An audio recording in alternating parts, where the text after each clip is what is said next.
Enfim, 347 posts por minuto. Quantos posts dá no dia? Por aí. No Facebook são 41.000 posts no Face por segundo. E esses dados são do ano passado, não tem desse ano, porque enfim, o ano acabou. Então imagina isso foi feito mais ou menos no comecinho desse ano. Eles analisaram até acho que novembro, dezembro. Para esse ano, quanto isso já não aumentou? É gigantesco, a gente perde o controle e no final das contas, e aí, como é que a gente faz para trabalhar as marcas no meio de tudo isso, nessa avalanche de informações úteis ou não? Porque também não importa se aquilo atinge o seu target ou não, se é interessante para ele ou não, porque ele vai receber do mesmo jeito. Isso compete numa timeline com o conteúdo que vocês querem disparar para esse público. Facebook, por exemplo, dependendo do tipo de assunto e da relevância dessa campanha de início é baixa, você não atinge nem 2% dos seus fãs. E ainda assim, os que atinge, passou na timeline ali, acabou, não volta mais, dificilmente ele vai ver de novo. E aí, para conseguir captar, aumentar essas relevâncias, fazer as pessoas prestarem atenção e clicar naquilo, e no final das contas, converter aquilo na compra de alguma coisa, né, algum tipo de conversão. É um pouco mais difícil. E aí a solução não é mais só anúncio, não é a propaganda do modo tradicional. Né? A gente perdeu a necessidade apenas de fazer propaganda propriamente dita, mas de ter que adicionar um pouco de conteúdo relevante, que a gente chama de branded content. Associar esse conteúdo dessa marca na criação de histórias, de conteúdo informativo, de você proporcionar algo que seja útil para aquela pessoa, independente da sua marca. Você se fazer relevante de outras formas, além de falar, olha, eu vendo bala de bomba, você não quer comprar? Isso hoje é pouco. Oferecer apenas benefícios da sua marca é pouco.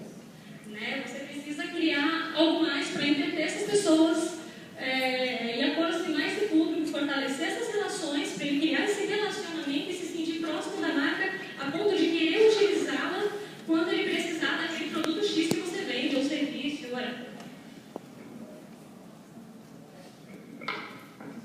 Ninguém lê propaganda, as pessoas têm que ter interesse e às vezes, de vez em quando, é propaganda. É triste falar isso por causa de propaganda, né? Talvez alguns de vocês queiram me bater, mas é verdade.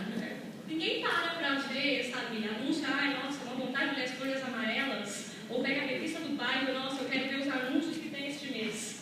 Não, ninguém quer saber isso. Você quer ver as matérias, você quer ver o que acontece ali no meio, quer ver pessoas que são referências relevantes para vocês, que produtos elas usam, que marcas elas usam, quais as empresas que ela utilizou para aquele assunto X que está na revista.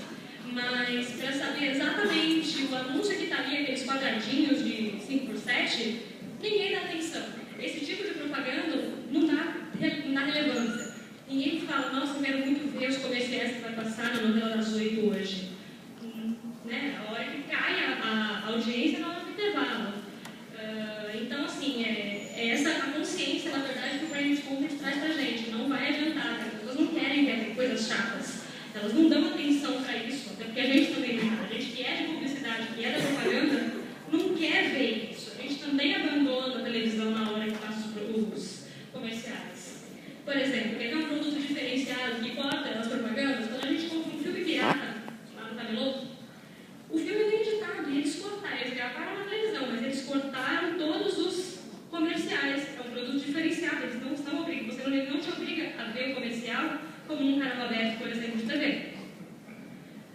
Aí você vê como assim, até os piratas já tentam desistir de tirar aquilo. Porque o que importa para as pessoas é ver histórias. O que chama a atenção, no final das contas, ameaças, que despertam atenção, cenas de sexo, namoros, isso está em todas as novelas, e emoção. Se desperta algum tipo de emoção em você, isso já deu audiência, você já conquistou a sua audiência. Seja só uma emoção positiva ou negativa, não importa. A gente fica revoltado quando vê uma cidade alerta da vida, claro que fica, mas conquistou a sua audiência. Você prestou atenção, nem que seja para xingar, mas você prestou atenção. Por que isso? No final das contas, a gente volta para a essência humana e o que importa é sobrevivência, reprodução e o que nos faz humanos. Então, que é a vai falando? A relação que a gente tem em cima, né? As ameaças, a sobrevivência, o sexo, a reprodução e as emoções dos principais humanos. Essas tríades que a gente tem que focar na hora de construir as histórias, de construir o seu plano de comunicação, como você vai atingir essa audiência, é atingindo pelo menos um desses 3 pontos. Que são os princípios, na verdade, do storytelling, né? Quando você vai construir as suas histórias, é o que você tem que pensar. Só que esses conteúdos também são o que conquista a audiência na rede social. Por que isso? Porque, no final das contas, em rede social, você está participando do cotidiano daquelas pessoas, daquela sua audiência. Eles estão ali querendo ouvir você, nem sempre, né? Nem todo mundo nossa, eu quero ver o que o Facebook vai me falar hoje sobre, né, as marcas. O que elas têm para me dizer? Ninguém pensa isso. Você quer ver a foto do colega. Mas, de todo modo, você coloca conteúdo ali que você tem que despertar alguma dessas coisas. Ou uma ameaça, rato com a Coca-Cola, ou cena de sexo, então você vai ver lá fanpages falando, sei lá, alguma coisa do tipo, nem que assim, inclusive com novela. A Avenida Brasil foi muito usada hoje, enfim, a novela das 8, que eu não sei o nome, mas tem férias lá que o pessoal usa demais. E os fatores do próprio cotidiano, que geram emoções ou não, usando calendário promocional ou não, mas acaba criando algum tipo de história e que atrai a atenção usando storytelling, usando histórias, boas histórias que as pessoas gostam de ouvir. Propaganda mais entretenimento. Curta distância entre propaganda e entretenimento, criando uma forma inovadora de contar histórias com um jeito orgânico e natural. Não pode ser uma coisa tão imposta. O que o Branding Content pede para a gente é contar essas histórias, envolver o seu produto, a sua marca, fazê-lo relevante naquilo, sem ser na cara, sem ser o que a gente vê nas histórias nas historinhas que a gente vê na propaganda tradicional, nos comerciais, como aquela coisa imposta, do tipo, não, olha, poxa vida, sua camiseta não está tão branca, é porque você não usou sabão de boaria. Poxa vida, mas só esse funciona? Não tem uma outra forma da gente falar a mesma coisa? Fica muito forçado, força muito a barra, não precisa forçar esse ponto. Tem formas mais delicadas da gente falar das mesmas coisas. O caminho inverso da propaganda é isso. Em vez da gente oferecer os benefícios, os diferenciais da venda, a gente oferece assuntos e histórias que vão de encontro com as coisas que aquele público gosta de fazer, com as paixões deles. É aquilo que a gente fala, quem é o seu público? Em rede social, primeiro a gente estuda o público, para depois a gente oferecer uma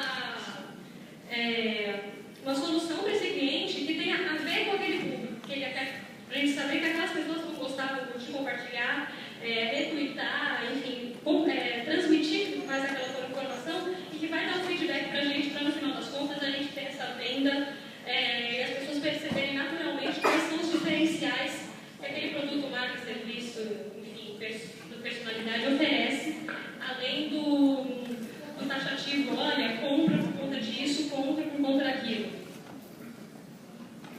Terceiro tópico, e a construção de uma bela história. Quando você consegue juntar a identidade da sua marca, e também não adianta fazer uma coisa que seu público adora e que também não tem absolutamente nada a ver com a sua marca.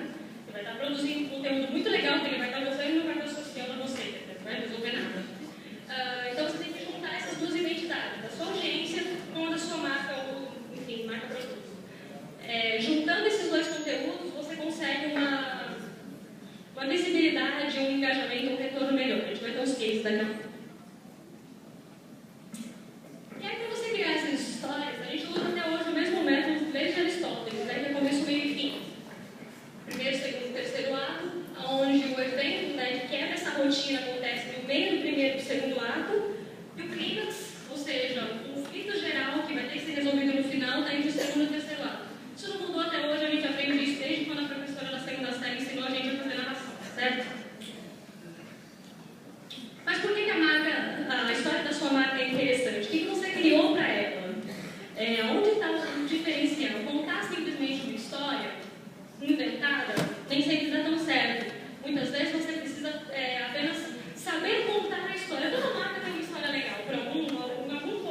e para quem você está fazendo isso. Não adianta ser uma história muito legal, quem gosta é sua equipe. Não adianta o dono da marca gostar. Sinceramente, se o dono do meu cliente gosta da propaganda ou não, pouco me importa. Sabe? Se ele está gostando dos conteúdos que estão sendo postados no blog dele, na rede social dele, se ele gosta ou não, não me importa. Sinceramente, não me importa. O que me importa é que, no final das contas, o cliente do meu cliente goste. É ele que vai trazer o retorno para mim e para o meu cliente. Eu não vou ter a conta se o terceiro gostar. Não importa se eu gosto ou não. Não importa se o cliente gosta. Você tem que conhecer realmente esse target, fazer essas pesquisas e não tentar agradar o cliente para não perder a conta. No final das contas,